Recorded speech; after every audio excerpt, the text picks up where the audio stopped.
a lot for staying with us on the program. You know, the conversation out there is centered on political realignments because, you know, sometimes political actors sideline traditional figures associated with opposition supports, which, you know, most times involve downgrading roles or influence. For Alhaji Atiku Abubakar, is still a member of the PDP, likewise Governor Amaju Fintiri. Yes, the former vice president is now very uncertain of his political moves. From what we've seen, he may likely dump the PDP before 2027. But quickly, let me ask you before we move on, is Governor Fintiri thinking of doing same? If I may get you right, are you asking whether Governor Amaju Fintiri is thinking of what? Of defecting. No. You know, if you understand the composition of the governor of Adamawa State, that is Amaju Fintiri, you'll get to understand that he's a very calculating politician who knows when to strike and when not to. He knows what step to take and more.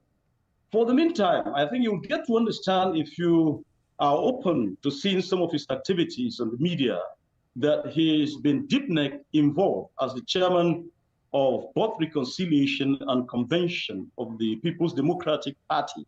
So for somebody, you know, being engaged in doing such would have given you the confidence of the fact that he knows exactly what he's doing, is interested in building the party.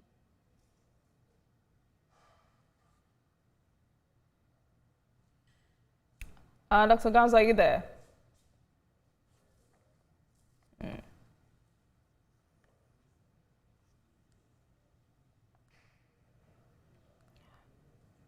Dr. Ngamza, okay.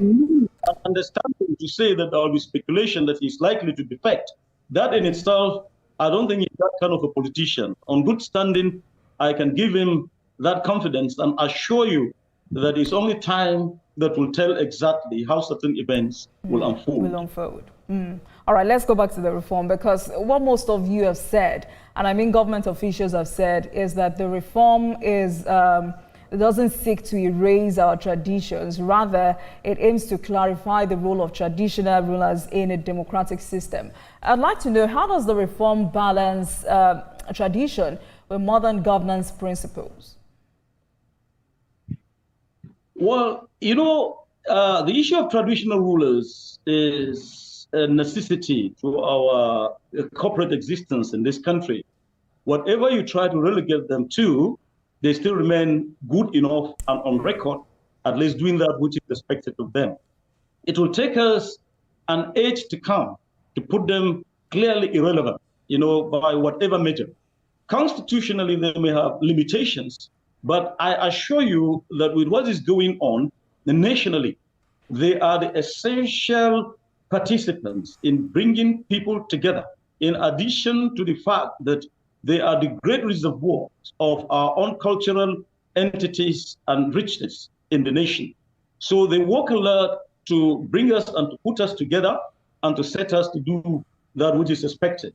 Now, politicizing them, I believe, is not going to be anything, and it's not going to add to anything. But however, in as much as they're an integral part of the society, they may have expressions that will have to do with their own contributions towards building up at least their own respective communities in the aspect of determining responsible leadership and allowing platforms for people, politicians and whatnot, to come and prove what they can do.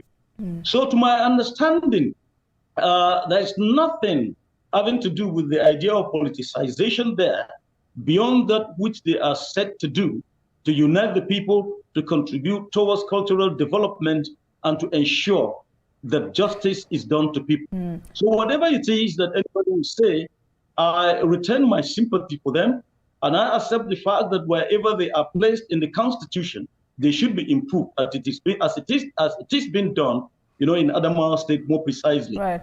Now, when you look at what the government is doing around here, taking virtually everything to the House of Assembly, you know, from enactment, you know, to amendments, you know, to policy rescheduling and improvement, you'll accept with me that truly he is doing his best to ensure that the system is given some kind of sanity, good enough for them to operate in modern society.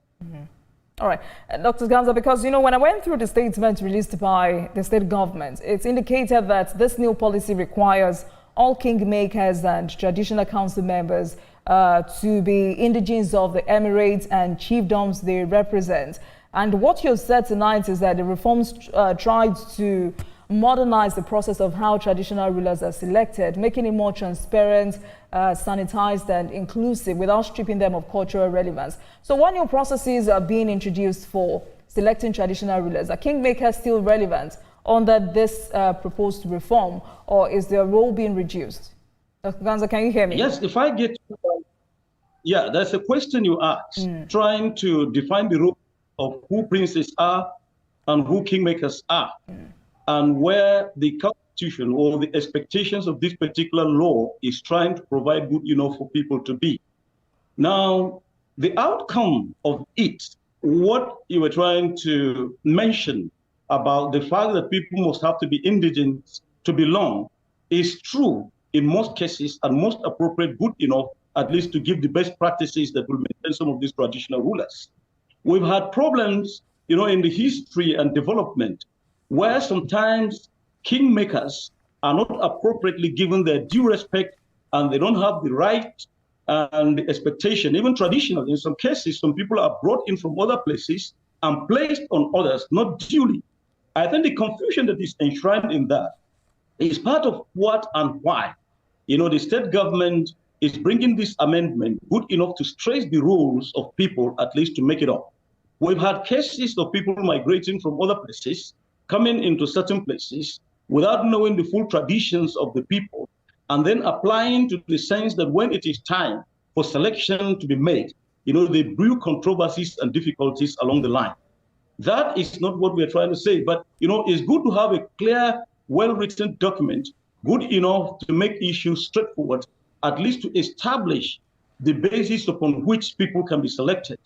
And so this new edict and the policy formulation and that which is done in it is injecting sanity, clarifying it, making it good enough, at least for the administration, to get a very good deal, good enough for the future of this traditional rulership. Maybe you've not been close enough to see how it operates. Most of these appointment and deposition laws, or documents have not been constitutional. They've not been verified. You've seen such crises, erupted in Kano and other places, and the dramas that unfold out there.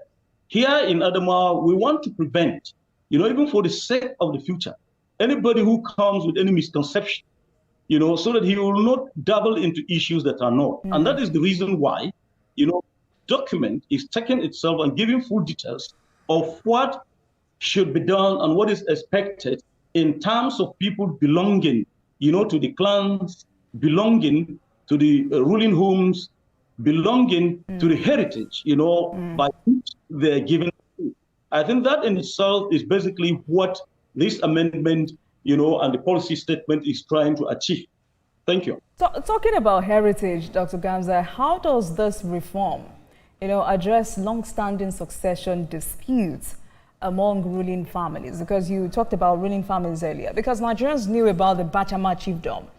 Following the deaths of some Hama Bachama rulers, succession disputes erupted between ruling houses over who has the right to ascend the throne. And some of the key issues were whether rotation should be among ruling clans or if one house dominates. There were allegations of government interference in selection processes, disputes over kingmakers' role and influence. So this particular reform, how does it address lack of codified succession laws in some chiefdoms? Please react to that. You see, historically, coincidentally, you touched on the issue of the Bachama Kingdom and other controversies. I think out there, the law establishing the process is quite clear and straightforward. If you are not a prince, you cannot be king. And if you are a prince from any clan, it is quite rotational and placed in such a traditional order that can be achieved. And I believe that most of these traditional institutions, wherever they are, the basis and the basics are the same.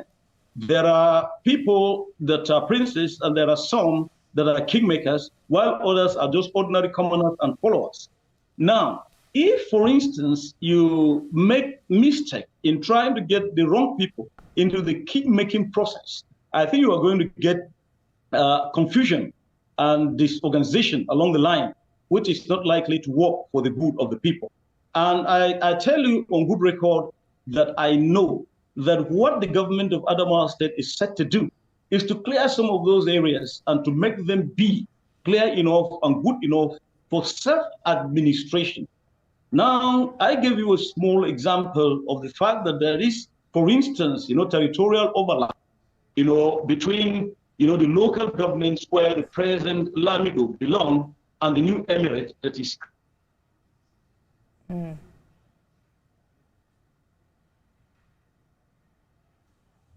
Dr. Ngamza, are you okay? Dr. Ngamza, are you there? Dr. Ngamza, if you can hear me, because we need to move on to politics and governance. Will traditional rulers now be accountable to local governments or a state's ministry?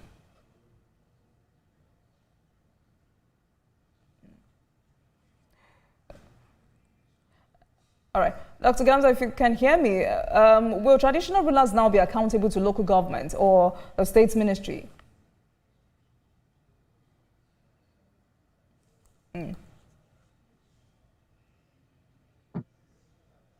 Hello.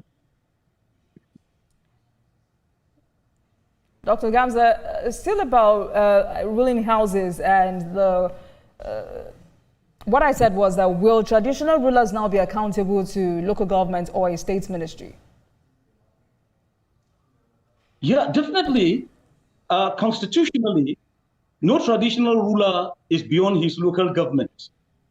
And above all, because the local governments are part of the formation of the state, no traditional ruler is beyond, the state government. And that is why they have ministry that administrate their issues directly, at least to meet up. That I know on good record, that I don't think they've had any problem at all doing that or complying with what the law defines about them. Now, one thing I wanted to appreciate is the content of the kind of traditional rulers we have in Adamawa State, that have been, and the new ones that are added. They are so good and so well selected in such a way that they know what it is to do, given exactly what they're expected to do, in the laws that are defined for them, at least to live by. So to my understanding, nothing is outrightly wrong in allowing them to be who they are within the frames that are so defined for their own good, at least in the process of making them to develop. So far, Mikey, the traditional rulers are not complaining. Some politicians and over-ambitious, I'm sorry to say, media men, me inclusive, are the ones over-speculating, issues and trying to make them as if they don't know what is happening. I assure you these traditional rulers have complete acceptance and understanding of what the government is doing on good record, at least for them to exist and to make sure that they don't do anything that is unlawful. All right.